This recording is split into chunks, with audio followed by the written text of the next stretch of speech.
नमस्कार, आप देख रहे हैं राष्ट्र प्रथम। आपके साथ मैं हूं तुषार शर्मा। भारत भ्रमण बुलेटिन में आपका स्वागत है। उन तमाम खबरों से आपको कराएंगे मुखातिब, लेकिन उससे पहले सुर्खियां।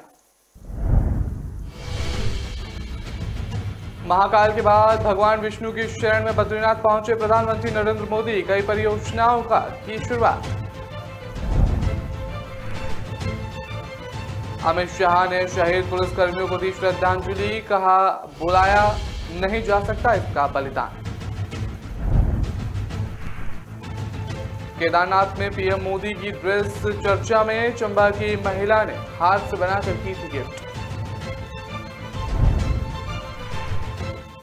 दिल्ली के मजनू के टीला से चीनी महिला गिरफ्तार। राष्ट्र विरोधी गतिविधियों में शामिल होने का आरोप। रेलवे ने चलाई 8 स्पेशल ट्रेन। दीपावली पर जाने और वापस लौटने के लिए मिलेंगी सीटें।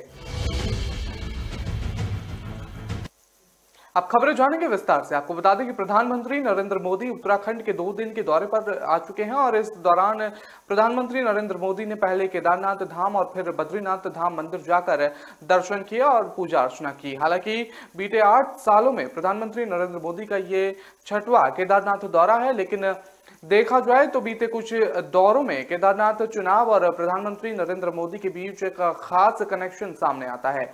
प्रधानमंत्री नरेंद्र मोदी 18 मई 2019 के बाद केदारनाथ गए थे। तब लोकसभा का चुनाव हो चुका था। हालांकि तब चुनाव का रिजल्ट नहीं आया था और इस दौरान प्रधानमंत्री नरेंद्र मोदी 18 मई को केदारनाथ गए थे। इसके बाद 19 मई 2019 को बद्रीनाथ गए थे। इसके बाद लोकसभा चुनाव 2019 के रिजल्ट आए तो बीजेपी ने ऐतिहासिक जीत दर्ज कराई थी। इतिहास में पहली बार बीजेपी न केवल केंद्र में अपनी सत्ता बचाने में कामयाब रही, बल्कि पार्टी ने रिकॉर्ड 303 सीटों पर जीत दर्ज कराई थी। लेकिन बात यहीं खत्म नहीं हुई और प्रधानमंत्री नरेंद्र मोदी फिर 5 नवंबर 2021 को केदारनाथ पहुंचे और तब कुछ समय के बाद यूपी और उत्तराखंड में विधानसभा चुनाव होने वाले थे। उत्तराखंड में राज्य के गठन के बाद से ही कभी भी कोई सरकार अपनी सत्ता नहीं बचा पाई थी, जबकि यूपी में 1985 के बाद कोई भी सरकार अपनी सत्ता को बनाए नहीं रख सकी थी। बीजेपी के लिए दोनों ही राज्यों में सरकार बनाने के साथ बड़ा बहुमत पाना और एक चुनौती था, लेकिन जब परिणाम आए तो सबको चौंका दिया उसने। बीजेपी ने दोनों ही राज्यों में बड़े बहुमत के साथ सरकार बनाकर एक रिकॉर्ड कायम किया।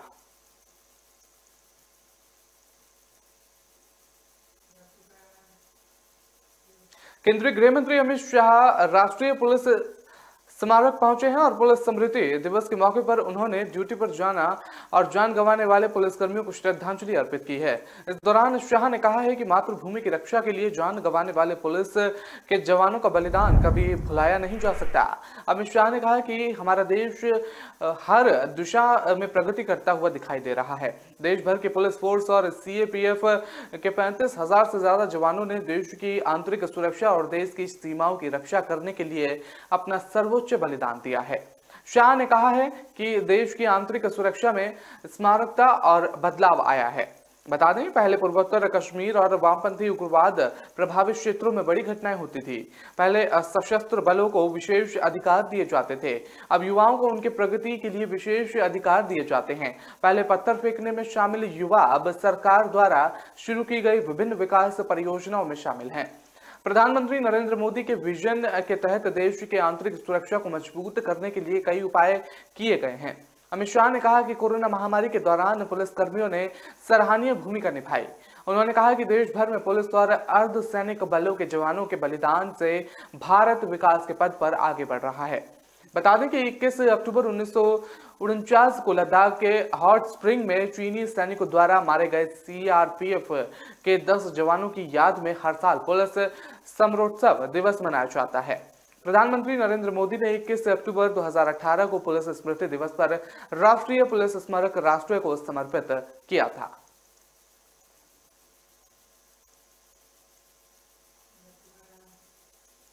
प्रधानमंत्री नरेंद्र मोदी आज उत्तराखंड के दौरे पर हैं। इस दौरान वो खास हिमाचली पोशाक में नजर आए हैं। ये पारंपरिक ड्रेस उन्हें हाल ही में किए गए एक हिमाचल के दौरे के दौरान एक महिला द्वारा गिफ्ट की गई थी, जिसमें चोला डोरा ड्रेस कहा जाता है। इसे हिमाचल के चंबा में रहने वाली महिला ने हाथों से बनाया था और इस पर हस्तशिल्पकारी बहुत ही अद्भुत है। और पीएम मोदी को जब महिला ने ये ड्रेस गिफ्ट की थी तो उन्होंने वादा किया था कि जब वो भी किसी ठंडी जगह पर जाएंगे तो ड्रेस को जरूर पहनेंगे। इस ड्रेस में पहाड़ी लोग को परंपरा के दर्शन होते हैं और पहाड़ी इलाकों में पूर्व के अवसर पर ऐसी पोशाक पहनने का रिवाज है।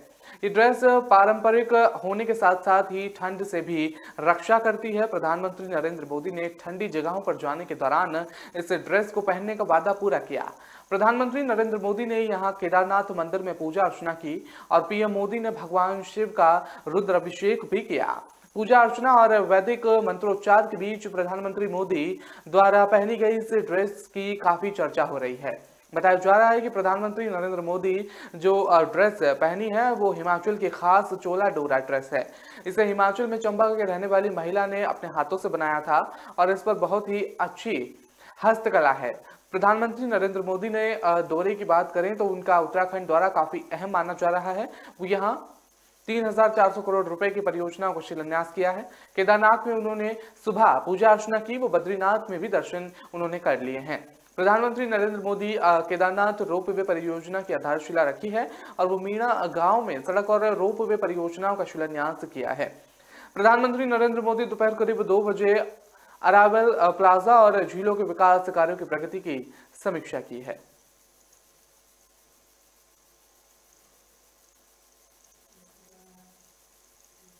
दिल्ली पुलिस की एक विशेष टीम ने राष्ट्रीय राजधानी से एक चीनी महिला को पकड़ा है जो खुद को नेपाल की नागरिक बता रही थी। ये चीनी महिला कथित राष्ट्र विरोधी गतिविधियों में शामिल थी। ये जानकारी दिल्ली पुलिस के अधिकारियों ने दी है। दिल्ली पुलिस ने कहा है कि रू नाम की चीनी महिला को मिली सूचना के आधार पर तलाशी के बाद दिल्ली के मजनू का टीला से गिरफ्तार किया गया है। दिल्ली पुलिस ने बताया कि गिरफ्तारी के बाद महिला से पूछताछ कर पता चला है कि ये नकली नेपाली पहचान के लिए भारत में रह रही थी। एक पुलिस अधिकारी ने कहा कि चीनी महिला को दोपहर करीब 1 बजे के मजनू के टीला से हिरासत में लिया गया और महिला ने नेपाल के काठमांडू निवासी डोलमा लामा के नाम से एक नेपाली नागरिकता प्रमाण पत्र बरामद किया गया। दिल्ली पुलिस ने बताया कि विदेश क्षेत्रीय पंजीकरण कार्यालय से संपर्क करने के बाद पता चला कि उसे गिरफ्तार कर महिला एक चीनी नागरिक है। साथ ही ये भी बताया गया है कि महिला ने 2019 में एक चीनी नागरिक के रूप में भारत यात्रा की थी।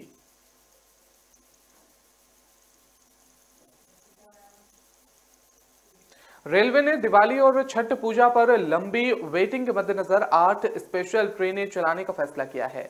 इन ट्रेनों को चलने से यात्रियों को कंफर्म सीटें मिलेंगी और उत्तर मध्य रेलवे के सीआरपीओ हिमांशु शेखर उपाध्याय ने बताया है कि रेलवे ने जरूरत के हिसाब से यात्रियों को बढ़ते लोड के मद्देनजर ये फैसला किया है। तो बता दें, छठ पूजा और दिवाली के मौके पर रेलवे ने ये 8 ट्रेन चलाने का फैसला किया है और ये ट्रेनें फेस्टिवल स्पेशल ट्रेनें होंगी और इसमें भारी मात्रा में यात्रियों को सीटें मिल सकेंगी, ये ऐसा अनुमान लगाया जा रहा है। और भीड़ को, यात्रियों की जो भीड़ होती है फेस्टिवल सीजन में, त्योहारों के सीजन में, जिस तरह से देखते हैं यात्रियों का जमावड़ा स्टेशन पर लग जाता है, तो उस भीड़ को खत्म करने के सिलसिले या मद्देनजर कह सकते हैं, उसको खत्म करने के लिए ये 8 स्पेशल ट्रेनें चलाई गई हैं रेलवे की तरफ से। तो कह सकते हैं कि एक रेलवे के यात्रियों को एक तोहफा दिया गया है इस त्योहारी सीजन को लेकर।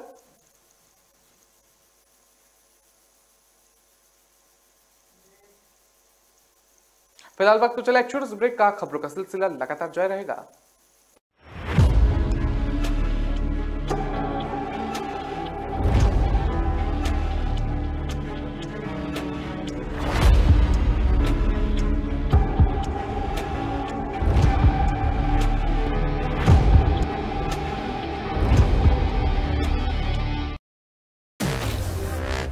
रात के 2 बजे, दिन के 12 बज गए।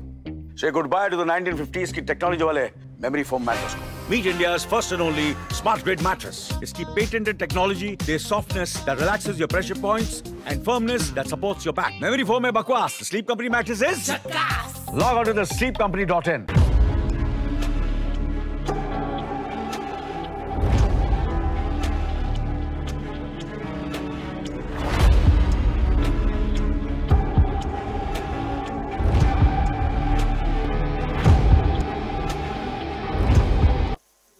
ब्रेक में आपका स्वागत है। रुक करते हैं अगली खबर का। आपको बता दें कि राजस्थान में विधानसभा के चुनाव नजदीक हैं। ऐसे में सरकार हर तरफ से जनता को रिझाने के लिए नित नए प्रयोग कर रही है। वहीं चुनावों के बीच गुजरात से लेकर राजस्थान तक बेरोजगार युवाओं का गुस्सा देखने को मिल रहा है। एकत्रित महासंघ के बैनर तले पिछले 18 दिनों से गुजरात में प्रदर्शन कर रहे बेरोजगार युवा अब राजस्थान में भी सड़कों पर उतर आए हैं। बता दें कि बंसवाड़ा जिले में युवाओं ने रैली निकालकर सरकार के खिलाफ प्रदर्शन किया। यही नहीं, युवाओं ने सरकार को विधानसभा चुनाव से लेकर चेतावनी भी दी है।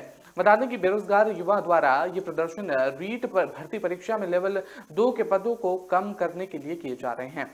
रीट संघर्ष समिति के बैनर तले सैकड़ों युवा बंसवाड़ा में प्रदर्शन के लिए सड़कों पर उतरे हैं। रैली निकालकर युवा कलेक्ट्रेट पहुंचे और वहां धरने पर बैठ गए।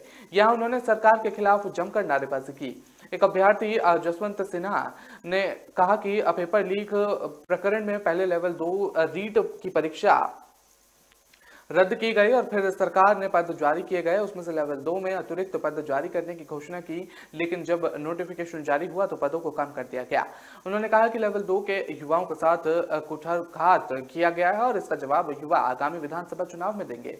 उन्होंने कहा कि लेवल 2 के 6000 पद कम किए गए हैं। सरकार 6 सीट नहीं जीत पाएगी। दरअसल मुख्यमंत्री अशोक गहलोत ने प्रदेश में 46,500 पदों पर रीट की भर्ती जारी की। इसमें से लेवल 1 के पदों को 6000 बढ़ाकर 21,000 कर दिया गया, लेकिन लेवल 2 के पदों को 6000 कम कर 25,500 कर दिया गया।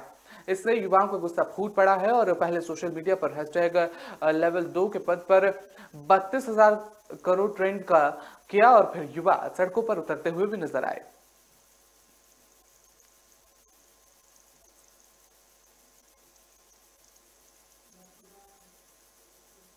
गुजरात से नजदीक राजस्थान के डूंगरपुर में ट्रकों और टैंकरों में सप्लाई होती अवैध शराब के कई मामले सामने आए हैं, लेकिन जिले के बीछीवाड़ा थाने का एक ऐसा गजब मामला सामने आया है जिसके बारे में सुनकर लोग भी अद्भुत हो गए हैं। आरोप है कि पुलिस ने जो माल तस्करी होता पकड़ा और जब्त किया उसे ही बेच दिया, जिसकी जांच चल रही है। लेकिन बेची हुई शराब कहां गई ये किसी को अभी तक पता नहीं चल पाया है। इस मामले में चौंकाने वाली बात ये सामने आई है कि आबकारी विभाग ने इस गैस टैंकर की नीलामी कर दी। जब मालिक ने टैंकर खुलवाया तो आंखें खोली रह गईं, और क्योंकि उसमें से 254 पेटी शराब की निकली। अब ये शराब कहां से आई, पुलिस का क्या रिएक्शन रहा और मामले का खुलासा कैसे हुआ, आगे की जानकारी मिलना अभी बाकी है। फिलहाल के लिए व्यापारी हरीश से बात की है तो उन्होंने बताया है कि टैंकर को लेकर आए और गैस कटर से काटा गया है। उसमें से कुछ बक्से पड़े हुए थे और जिसमें शराब होने की आशंका जताई गई।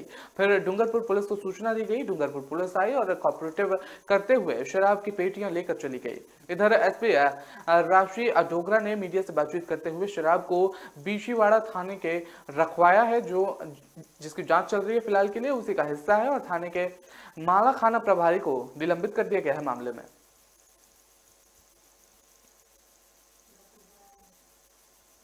पूर्व मंत्री देवी सिंह भाटी के भारतीय जनता पार्टी में शामिल होने की अटकलों का बाजार अभी गरमाया हुआ है। ऐसे में केंद्रीय मंत्री सांसद अर्जुन राम मेघवाल को आमना सामना हो गया है उनके साथ, और तो भाटी ने अपने तेवर भी दिखा दिए हैं, लेकिन मेघवाल चुप्पी साधे रहे। केंद्रीय मंत्री अर्जुन राम मेघवाल ने अध्यक्षता में कलेक्ट्रेट में दिशा की बैठक चल रही थी और उस बैठक में अचानक पूर्व मंत्री देवी सिंह भाटी भी पहुंच गए।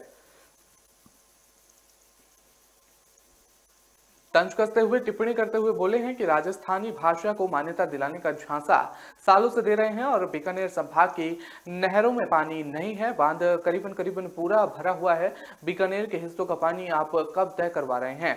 तो ये तमाम बातें उनकी तरफ से सामने आ रही है। बता दें कि बीकानेर के जिला कलेक्ट्रेट कार्यालय से सांसद और केंद्रीय राज्य मंत्री अर्जुन राम मेघवाल निगरानी समिति की बैठक ले रहे थे और उसी दौरान पूर्व मंत्री देवी सिंह भाटी बैठक में आकर कलेक्टर कार्यालय में पूर्व मंत्री भाटी और सांसद अर्जुन राम मेघवाल आमने सामने आ गए। बता दें कि केंद्रीय मंत्री अर्जुन राम मेघवाल और पूर्व मंत्री देवी सिंह भाटी के बीच पुरानी अदावत है।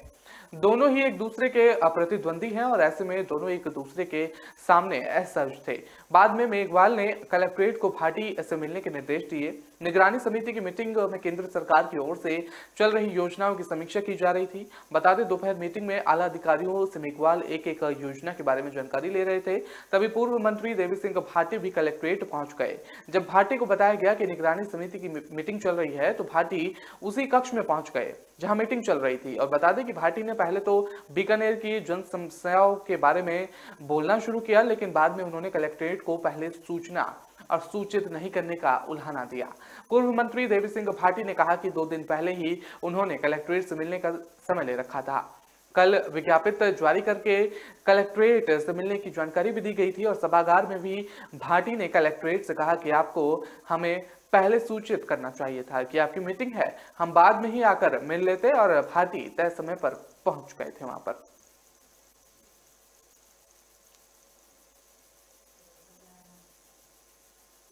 भारत में बढ़ती टेक्नोलॉजी से सड़कों पर वाहनों की संख्या से इजाफा हो रहा है। गाड़ियों की भरामर होने से चोरी की वारदातें भी सामने आ रही हैं। आंकड़ों पर नजर डालें तो देश में सबसे ज्यादा वाहनों की चोरी दिल्ली एनसीआर में होती है। यहाँ हर 12 मिनट में एक वाहन चोरी हो जाता है। ऐसा सिर्फ देश की राजधानी में ही नहीं बल्कि कमोबेश हर प्रदेश में छोटे बड़े शहरों और गाँव में भी हो रहा है। वाहन चोरियों ने मालिकों की नींद उड़ा रखी है। इतना ही नहीं, पुलिस के लिए भी वाहन चोरी की वारदातें मुसीबत बन गई हैं। इन चोरों को पकड़ना पुलिस के लिए किसी चुनौती से कम नहीं है। इन बढ़ती वारदातों के बीच राजस्थान के एक पुलिस अधिकारी ने वाहन चोरों रोकने के लिए सुझाव दिया है। राजस्थान पुलिस में सीआईडी क्राइम ब्रांच ने डीआईजी राहुल प्रकाश ने देश में बढ़ रही वाहन चोरी की वारदातों पर चिंता जताते हुए कहा है कि सबसे अधिक वाहनों की चोरी दिल्ली एनसीआर में होती है। हर 12 मिनट में एक वाहन चोरी हो जाता है।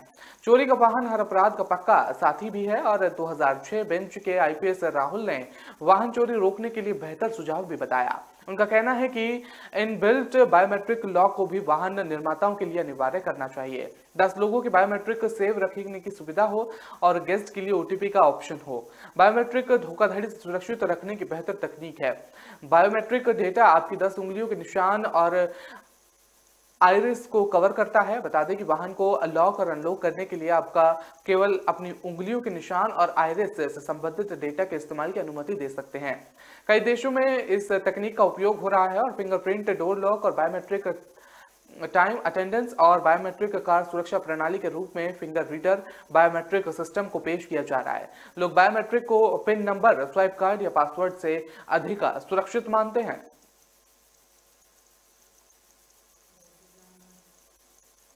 कोरोना का कोहराम सभी ने देखा है। इस महामारी ने कई घर बर्बाद कर दिया और किसी के बेटी बेटे तो किसी के माता पिता की मौत की वजह बना कोरोना। कह सकते हैं कि पूरे परिवार तक उसने उजाड़ दिया। इसका गम को लोग अभी तक नहीं भूल पाए और ना भूल पाएंगे। वहीं इनके इस गम को बांटने और उन्हें खुशी देने के लिए राज्य सरकार ने कदम उठाया है। दरअसल प्रदेश में जो भी बच्चे कोरोना के कारण अनाथ हुए हैं उनके दीपावली इस बार मुख्यमंत्री आवास पर मुख्यमंत्री अशोक गहलोत के साथ मनेगी। और इसके लिए जिला स्तर पर कलेक्ट्रेट प्रभारी मंत्रियों ने बच्चों और उनके परिवारों से जुड़े लोगों से बात कर तैयारियां शुरू कर दी हैं। सभी 21 अक्टूबर को जयपुर पहुंच गए हैं। और बता दें कि उदयपुर के भाई बहन धैर्य और कामाक्षी ने कोरोना में अपने माता पिता को खो दिया था। ये दोनों मुख्यमंत्री के साथ लंच कर चुके हैं और दीपावली मनाएंगे मुख्यमंत्री के साथ। और बता दें इन दिनों बच्चों से जिले के प्रभारी और राजस्व मंत्री रामलाल जाट और जनजातीय क्षेत्रीय विकास विभाग के राज्य मंत्री अर्जुन सिंह ने मुलाकात की और उनकी पढ़ाई और करियर के बारे में चर्चा की गई। साथ ही राज्य सरकार द्वारा उनको दी जा रही सुविधाओं के बारे में भी जानकारी ली गई। दोनों उदयपुर के हिरणमन नगरी सेक्टर 6 के रहने वाले बताए जा रहे हैं, जिसमें 13 वर्षीय धैर्य और 7 वर्षीय कामाक्षी शाक्य है। बता दें जो वर्तमान में केंद्रीय विद्यालय छावनी में पढ़ते हैं। और जो जिला कलेक्टर ताराचंद बीणा ने बताया है कि राज्य सरकार के निर्देश अनुसार इस बच्चों को संबल के साथ आर्थिक सहायता प्रदान की गई है। कोरोना सहायता योजना के अंतर्गत दोनों बच्चों को 1-1 लाख रुपए एक मुश्त अनुदान राशि का भुगतान किया गया है। वहीं कोविड-19 ग्रेसिया के तहत संरक्षण को दिए गए एक मुश्त राशि के रूप में 50,000 रुपए का भुगतान किया गया है। इन्हें 18 वर्ष की आयु पूर्ण होने पर एक मुश्त सहायता राशि के तहत 5-5 लाख रुपए का अनुदान दिया जाएगा।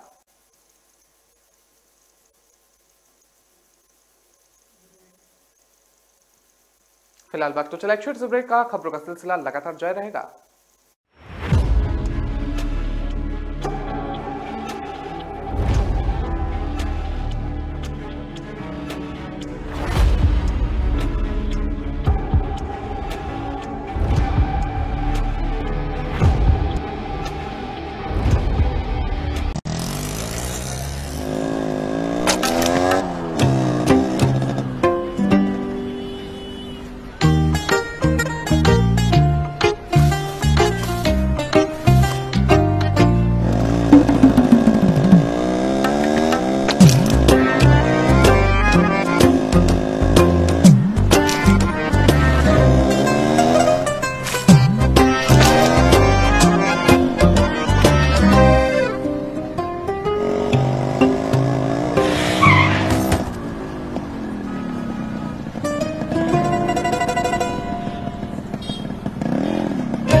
जब सोच सुंदर होगी तभी तो देश सुंदर होगा।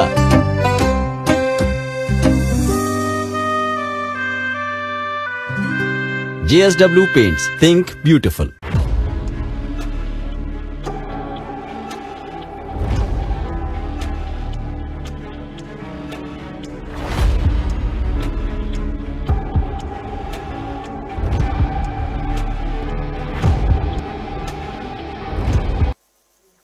ब्रेक के बाद आपका स्वागत है। रुक करते हैं अगली खबर का। आपको बता दें कि नोएडा में एक सोसाइटी में अपार्टमेंट ऑनर्स एसोसिएशन के चुनाव को लेकर हाई वोल्टेज ड्रामा देखने को मिला। यहां सोसाइटी के कुछ लोगों और गार्ड्स के बीच मारपीट होती दिखी। इस पूरी घटना का वीडियो भी सामने आया है जो सोशल मीडिया पर खूब वायरल हो रहा है। मामला सेक्टर 78 हाई पार्क सोसाइटी का बताया जा रहा है। वहीं सोसाइटी के लोगों ने गार्ड्स के खिलाफ थाना सेक्टर 113 में शिकायत दर्ज कराई है। मीडिया रिपोर्ट्स के मुताबिक एओए के चुनाव को लेकर हाइट पार्क सोसाइटी में पिछले कुछ दिनों से माहौल गरमाया हुआ है।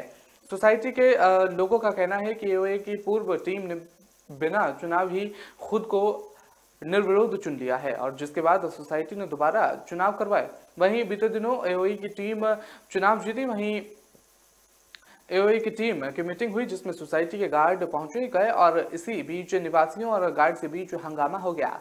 रेजिडेंट्स का आरोप है कि गार्ड ने उनके साथ मारपीट की और सामने आई घटना का भी वीडियो बना लिया गया। और बता दें एक और गार्ड एक समूह दिख रहा है तो दूसरी तरफ रेजिडेंट्स का, दोनों के बीच शीकम चिल्ली के साथ मारपीट होनी शुरू हो गई। और वीडियो में कुछ रेजिडेंट्स महिलाएं गार्ड समूह की महिलाओं के बाल खींचते और उनके साथ धक्का मुक्की करते हुए नजर आए। मामले की शिकायत मिलने के बाद पुलिस ने 2 गार्ड को हिरासत में लिया है और सीसीटीवी फुटेज के आधार पर कार्रवाई की बात की जा रही है। फिलहाल मौके पर शांति व्यवस्था कायम है।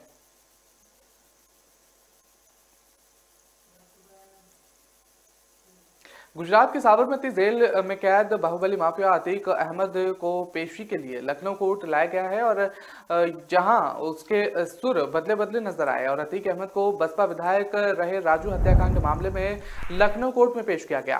कोर्ट में निकलने के बाद जब मीडिया ने उनसे बात करनी चाहिए तो अतीक अहमद योगी आदित्यनाथ की तारीफ करने लगा।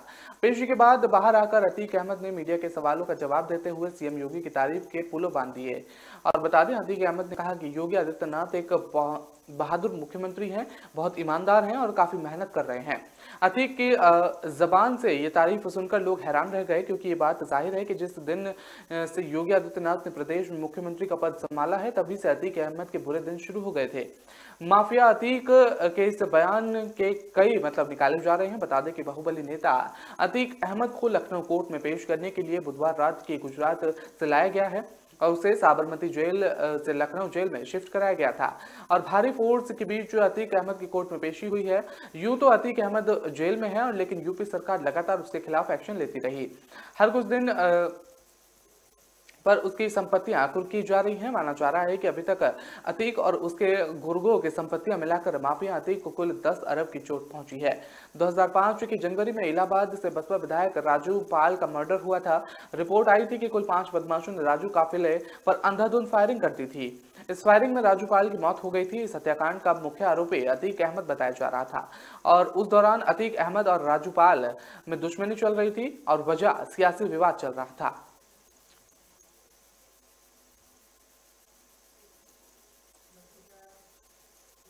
यूपी के कौशाम्बी में तालाब से अवैध अतिक्रमण हटाने पहुंची राजस्व टीम के सामने ही बवाल खड़ा हो गया। शिकायतकर्ता और अवैध अतिक्रमणकारियां वापस आपस में भिड़ गए और बता दें उनके बीच जमकर मारपीट हो गई। पुलिसकर्मियों ने बीच बचाव किया तो उनके साथ भी बदसलूकी की गई। बवाल बढ़ता देख पुलिसकर्मियों ने थाना प्रभारी को जानकारी दी और फोर्स के साथ मौके पर पहुंचे। थाना प्रभारी बवालिया को पकड़कर थाना उठा ले गए और राजस्व निरीक्षण की तहरीर पर आरोपियों के खिलाफ मुकदमा दर्ज कर लिया गया। इसका वीडियो भी सोशल मीडिया पर वायरल हो रहा है।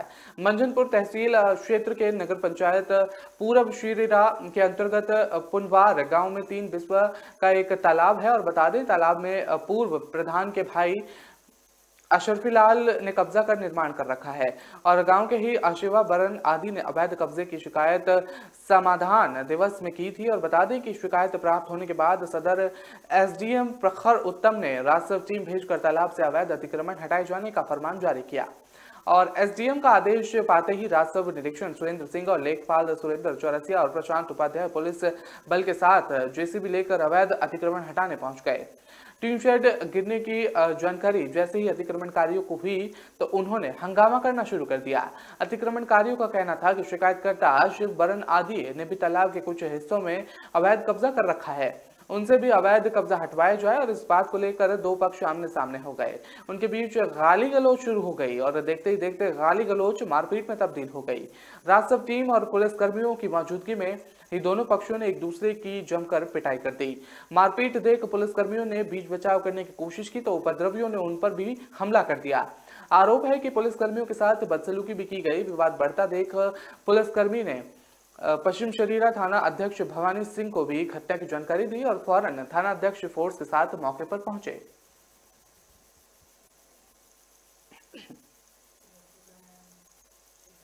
संगम नगरी प्रयागराज में डेंगू के मरीजों की जिंदगी से खिलवाड़ करने का एक सनसनीखेज मामला सामने आया है जो इंसानियत को शर्मसार कर देने वाला है। यहां चंद पैसों की लालच में डेंगू की बीमारी की चपेट में आए एक मरीज को प्लेटलेट्स की जगह मौसम्बी का जूस चढ़ा दिया गया। प्लेटलेट्स में मौसम्बी के जूस की मिलावट किए जाने की वजह से मरीज की हालत बिगड़ गई और कुछ घंटे बाद ही दूसरे अस्पताल में उसकी मौत हो गई। इस मामले में सूबे से डिप्टी सीएम ब्रजेश पाठक के दखल के बाद मरीज को मौसम्बी के जूस वाली प्लेटलेट्स चढ़ाने वाले प्राइवेट अस्पताल को तुरंत प्रभाव से सील कर दिया गया है। प्रशासन ने इस मामले में जांच बैठा दी है और हालांकि शुरुआती तफ्तीश में पुलिस को यह जानकारी मिली है कि प्रयागराज में इन दिनों एक गिरोह सक्रिय होकर मिलावटी खून और प्लेटलेट्स का गोरख धंधा करता हुआ नजर आ रहा है। इस गिरोह के लोगों ने मौत का शिकार बनाए युवकों के परिजनों के साथ ही तमाम दूसरे लोगों को भी प्लेटलेट्स के साथ ही मौसम्बी का जूस मिलाकर उसे ऊंचे दामों में बेच दिया। इनमें से कई लोगों की हालत बिगड़ चुकी है। पुलिस अब तक गिरोह के आधा दर्जन लोगों को हिरासत में ले चुकी है। हिरासत में लिए गए लोगों से गहराई से पूछताछ की जाने के बाद कई बेहद चौंकाने वाले खुलासे हो सकते हैं। हिरासत में लिए गए लोगों ने पुलिस को जानकारी दी है कि मौसम्बी के जूस का रंग प्लेटलेट्स के कलर जैसा ही होता है। ऐसे में मौसम्बी के जूस की मिलावट किए जाने से आसानी से प्लेटलेट्स की मिलावटी यानी कि नकली होने का पता नहीं लगा जा सकता। गिरोह के लोगों ने बड़ी संख्या में शहर के नामचीन अस्पताल के ब्लड बैंक की स्लिप भी छपवा रखी थी। ये मिलावटी प्लेटलेट्स और ब्लड पर बड़े अस्पतालों की फर्जी स्लिप चिपका देते थे और साथ ही जरूरतमंद लोगों को फर्जी रसीदें भी देते थे और इस पीड़ितों के साथ मरीजों को खून और प्लेटलेट्स चढ़ाने वाले डॉक्टर और अस्पतालों की मौत के खूनी खेल के बारे में अंदाजा नहीं लग पाता था। पुलिस अब तक हिरासत में लिए गए लोगों के पास से 2 दर्जन से ज्यादा यूनिट प्लेटलेट्स बरामद कर चुकी है। संगम नगरी प्रयागराज में इन दिनों डेंगू ने तेजी से पांव पसार रखा है और बता दें अब तक सैकड़ों लोग इस बीमारी की चपेट में आ चुके हैं, जबकि बड़ी तादाद में डेंगू के संदिग्ध मरीज अस्पतालों में इलाज चल रहा है और कई लोगों को हालत गंभीर बताई जा रही है। प्लेटलेट चढ़ाए जाने की जरूरत भी पड़ रही है। लोगों को इसी मजबूरी का फायदा उठाते हुए गिरोह से जुड़े हुए लोगों ने प्लेटलेट्स के गोरख धंधे की शुरुआत कर दी है। जानकारी के मुताबिक गिरोह के लोग कहीं से प्लेटलेट्स का जुगाड़ कर लेते थे और इसके बाद ये हर यूनिट में करीब 1/3 प्लेटलेट्स और 2/3 मौसम्बी का जूस मिला दिया करते थे। मौसम्बी का जूस मिलते ही प्लेटलेट्स को ये उन जरूरतमंद लोगों को 4 से 8 हजार रुपए में बेचते थे जिनके मरीज की हालत गंभीर होती थी और उन्हें आसानी से प्लेटलेट्स नहीं मिल पाता था। ये ज्यादातर उन्हें लोगों को अपना शिकार बनाया करते थे और गिरोह को लोगों को लगता था कि प्लेटलेट्स और मौसम्बी के जूस का कलर एक सा ही होता है। ऐसे में कोई भी उनके इस गोरख धंधे को आसानी से समझ नहीं पाएगा। इसके साथ ही इन्हें ये लगता था कि मौसम्बी का जूस मरीजों को इतना नुकसान नहीं करेगा जिससे उनकी जिंदगी खतरे में पड़ने लगेगी। प्रयागराज जिले में डेंगू के एक मरीज को प्लेटलेट्स की जगह कथित रूप से मौसम्बी का जूस चढ़ाए जाने को लेकर एक निजी अस्पताल को बृहस्पतिवार को सील कर दिया गया है। मरीज की मौत के बाद ये एक्शन लिया गया है। सोशल मीडिया पर इस घटना का वीडियो प्रसारित होने के बाद प्रदेश के उप मुख्यमंत्री ब्रजेश पाठक ने ट्वीट करके और उनके आदेशों पर जिला प्रशासन हरकत में आया और उस अस्पताल को सील कर दिया गया जहां मरीज को कथित तौर पर मौसम्बी का जूस चढ़ाया गया था।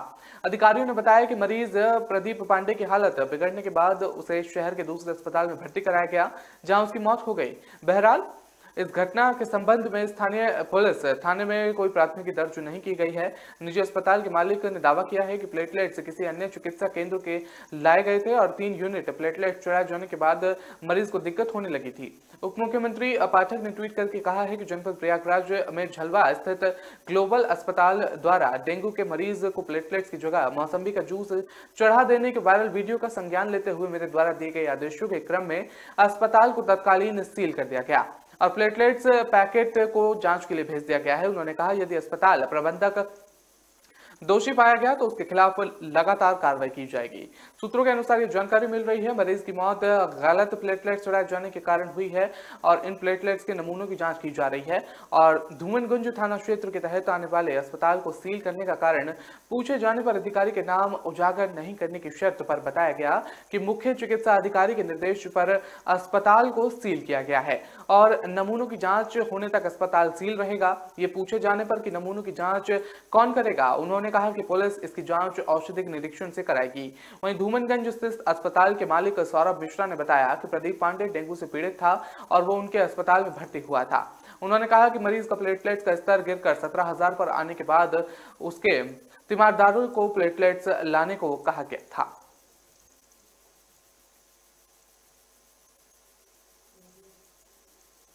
तो फिलहाल इस बुलेटिन में इतना ही। मुझे दीजिए इजाजत। नमस्कार।